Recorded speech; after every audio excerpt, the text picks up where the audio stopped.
자, 인사고과. 인사고과는 그 근무평정을 하는 거예요. 근무평정. 이 사람이 일을 얼마나 잘하고 있는가. 결국은 인사고과의 기록에 의해서 이 사람을 이제 승진시키기도 하고, 또는 이동시키기도 하고, 적재적소 배치하려고. 그 인사고과는 그래서 엄청 중요합니다. 그런데 이제 한국뿐만 아니라 동양인의 정서에 있어서는 참 이게 날카롭게 평가하기들이 좀 어려워요. 그죠? 어, 아는 사람이라고 해서 또 친구라고 해서 같은 뭐예요? 뭐 동양 또는 같은 학교. 이게 이제 기업의 개인 기업의 경우도 그게 이제 어렵지만은 지금 사실 이것이 이제 공정해야 될 정부 같은 경우도 이것이 불공정한 경우가 많이 나타나죠. 그죠? 자기가 어떤 그 잘 아는 그룹에 속해 있는 사람들을 주로 뽑거나, 자기 학교 후배를 뽑거나, 또 그 사람한테 또 무소불위의 권력을 주고 이러다 보니까 항상 정부에서도 여러 가지 문제가 생기죠. 이건 기업에서도 마찬가지고요. 아니면 한 가정에서도 마찬가지. 한 가정에서도 형제가 여럿 있을 때 엄마나 아빠가 자기나 또는 자기 언니가 있으면 언니하고 자기 대하는 게 서로 다르게 느꼈을 경우 불만이 더 커지죠. 그죠? 그래서 이게 객관적으로 판단한다는 것이 좀 어렵기도 하고요. 또 하나는 받아들이는 입장에서도 객관적으로 받아들이질 않고 꼭 편견이 있다 이렇게 생각하고 받아들이는 경우가 있어요. 자기는 뭐 아무런 노력도 안 하고 실제 뭐 저기도 안 하는데 언니가 소위 잘해서 너무나 열심히 해서 사회적으로 인정받는 경우도 있죠. 그죠? 그런데도 불구하고 뭐 엄마는 저 언니만 이뻐요, 아니면 동생만 이뻐요, 이런 식으로 좀 삐뚤어지게 보는 경향들이 있어요. 그죠? 그래서 인사고과를 아무리 잘한다 하더라도 그 받아들이는 입장들에 있어서는 다르게 해석할 수가 있기 때문에 참 어렵습니다. 때로는 조금 못한 경우나 저기 하면 이 사기가 떨어질까봐 조금 더 받쳐주는 경우도 있어요. 오히려 더 잘해주고. 그러면 또 버릇이 나빠지죠. 여러분 집에서 이제 뭐라 그러나 동물들 반려견들 키우는 경우가 있는데 개들도 마찬가지예요. 잘해주면은 잘해줄수록 점점 더 그걸 기대해가지고 오히려 그걸 노리고 있어요. 개들도 상당히 똑똑합니다. 그러니까 저 주인이 나를 위해서 뭐까지 해줄 수 있지, 내가 버티기면은 요걸 들어줄 거야, 뭐 이런 고려까지 다 해요. 개들도 상당히 감정이 있어서 자기한테 조금 싫어해지고 미워해지고 그러면 자기도 싫어해요. 그 감정을 표하기도 합니다. 자, 어쨌건 인사고과 메리트 레이팅이 이제 등위 순서를 매기는 것을 우리가 레이트라는 거죠. 그죠? 메리트 레이트. 조직의 구성원의 업무 수행 능력, 근무 성적, 자격, 태도 등을 평가하는 절차를 우리가 인사고과라고 하는데, 이것을 가지고 이거에 의해서 결국은 적정 배치, 능력 개발, 교육 훈련도 시키고 공정한 처우 또는 승진의 목적으로 실시를 한다 이런 얘기예요. 자, 인사 분석과 관계가 그림 11-2에서 이미 살펴봤습니다. 그죠? 직무 분석과의 관계가. 그죠? 그리고 인사고과 방법은 전통적으로 서열법, 기록법. 지금 저 많은 부서에서는 서열법을 많이 파괴되고 있죠. 연공서열 들어봤죠? 언니기 때문에 잘해줘야 된다, 오빠이기 때문에 잘해준다, 나이가 많기 때문에. 뭐 이것이 사실 어느 정도 필요하기도 해요. 필요하기도 한데 지금은 너무 엉망이죠. 가끔 뉴스에서 보면 뭐 20대 청년이 뭐 70대 할아버지를 그냥 뭐 자기를 기분 나쁘게 쳐다봤다 해서 뭐 뜨게 팼다는 둥 뭐 이런 기사들이 많이 봐요. 요새는 예전부터 많은데, 자, 그런 거 볼 때마다 좀 서글프기도 해요. 그래서 물론 전통적인 서열에 의해서 유교 질서가 갖춰지고 그거에서 모든 평가가 좌우된다면 우리 사실 열심히 살 필요가 없잖아요.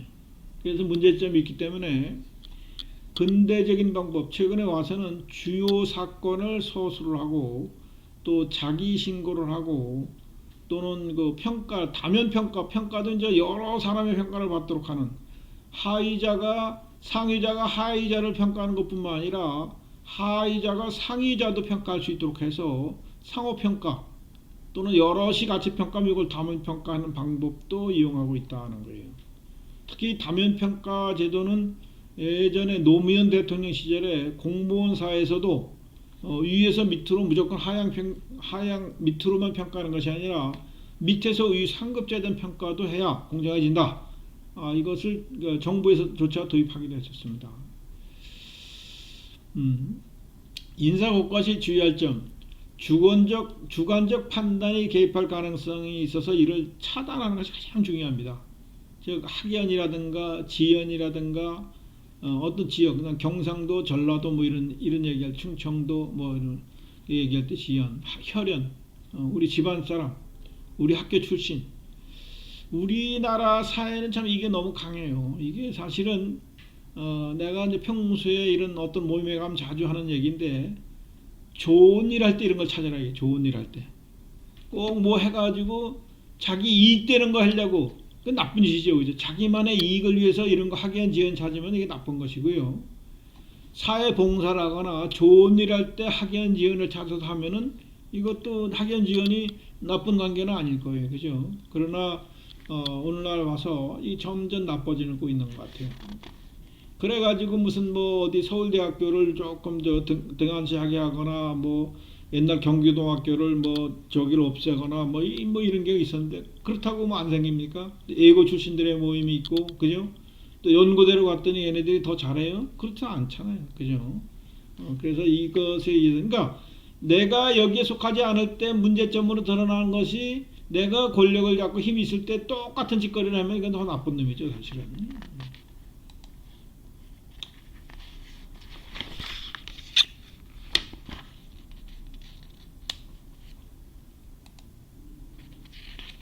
자, 그 다음에 이제 인적 자원 관리 활동의 주요 관리 중 확보 관리. 확보라는 것이 뭐라 그랬죠? 가장 중요한 것이 리크루트, 선발하는 거예요. 자, 확보 관리는 인력 계획을 수립한 후 이에 근거하여 모집하고 선발하고 배치 활동하는 이 모든 과정을 우리가 확보 관리라고 한다, 이런 얘기예요. 그러니까 뽑는 일만뿐만 아니라 뽑아서 또 교육하고 배치하는 것까지 다 관련이 있다, 이런 얘기입니다.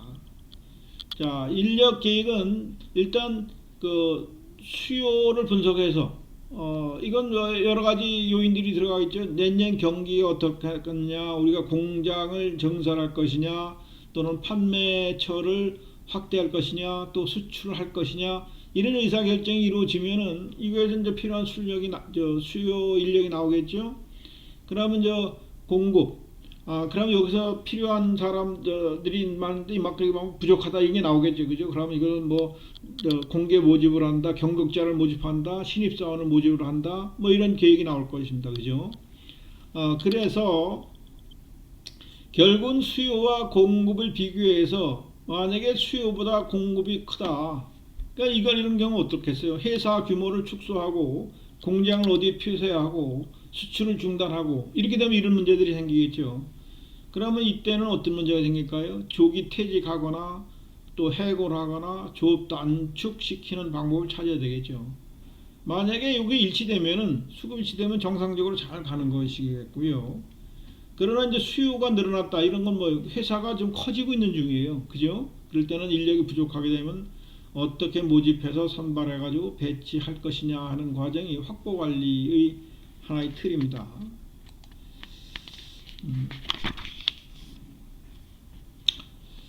자, 방금 본 것에 대한 그림을 설명한 건데, 인력계획, 현재 및 미래의 각 시점에서 조직이 필요로 하는 인적 자원을 사전에 예측하고 수요를 예측하는 것이요. 이에 필요한 조직 내의 공급 상황, 공급을 예측을 해서 이에 적절하게 조화시킬 수 있는 방안을 강구하는 것이 인력계획이다.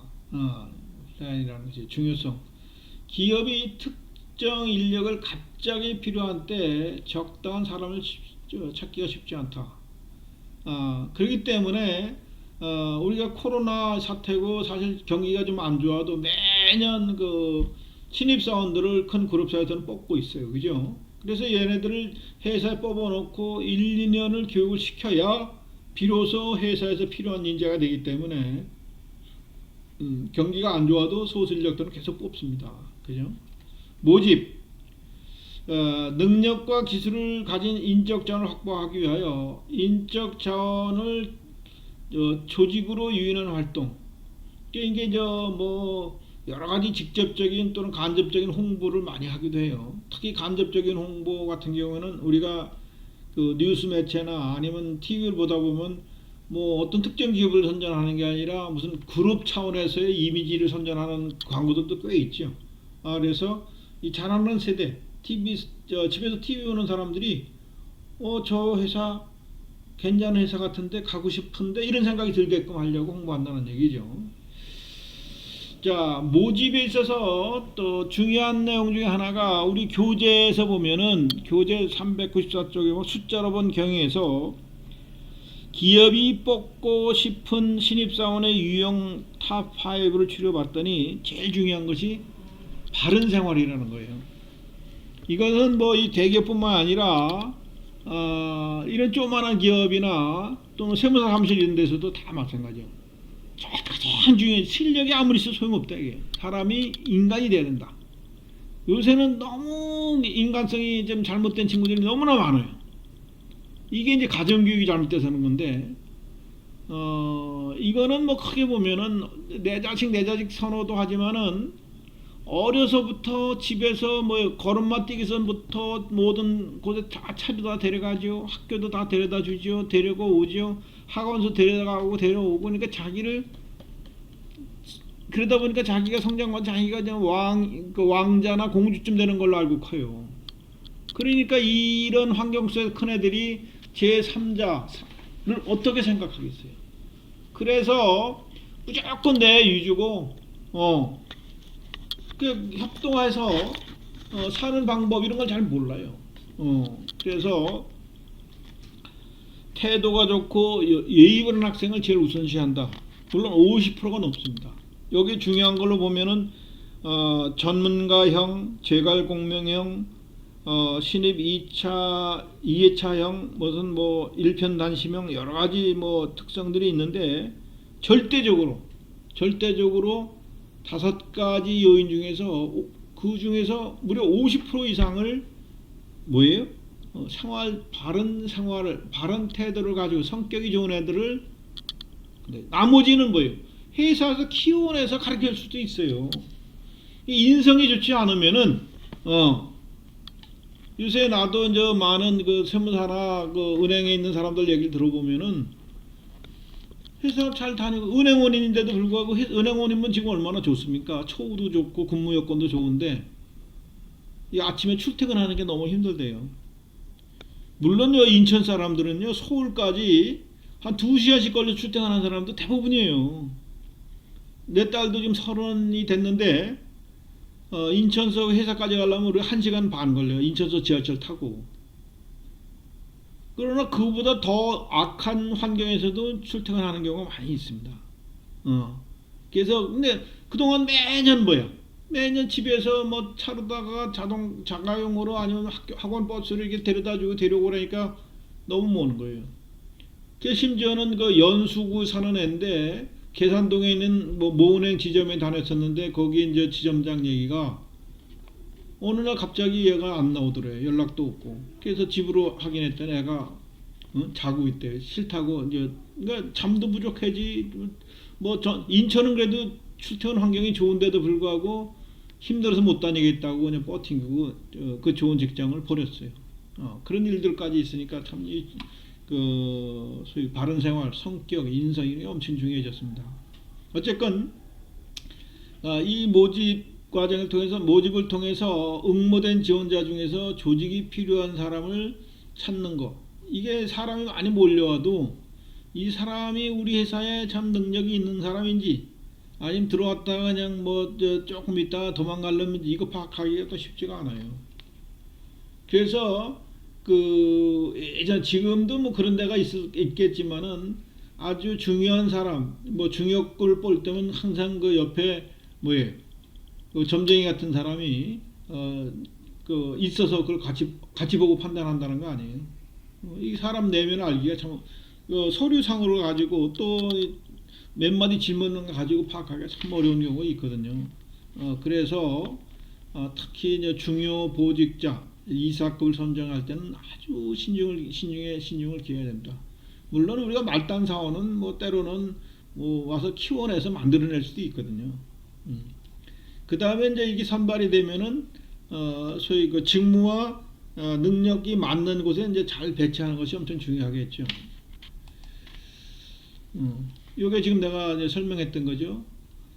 기업이 뽑고 싶은 신입사원 유형의 베스트 5를 추려봤더니 이 5가지 요인 중에서 바른생활, 소위 인성이 좋은 사람이 태도가 좋고 예의가 바른 유형이 무려 50.3%예요. 나머지는 후천적으로 길러질 수가 있는 거예요. 후천적으로. 이것이 소위 작년, 재작년에 나온 거예요. 조사한 거예요. 그러니까 상당히 신뢰성이 가겠죠. 그래서 이렇게 여러분들 이런 면접을 하게 되면 여기가 이제 뭐 한 복수 한 6명 정도 면접을 하는데 이 사람한테 지금 물어보잖아요. 그럼 이 사람한테 물론 집중을 하겠지만 이 옆에 있는 사람들의 그 면접 대기하고 이때 그 태도까지 다 같이 봅니다. 여기서 뭐 손버릇이 좀 이상한 데거나 자세가 안 좋다거나 하면 면접하지도 않아도 그냥 탈락이에요.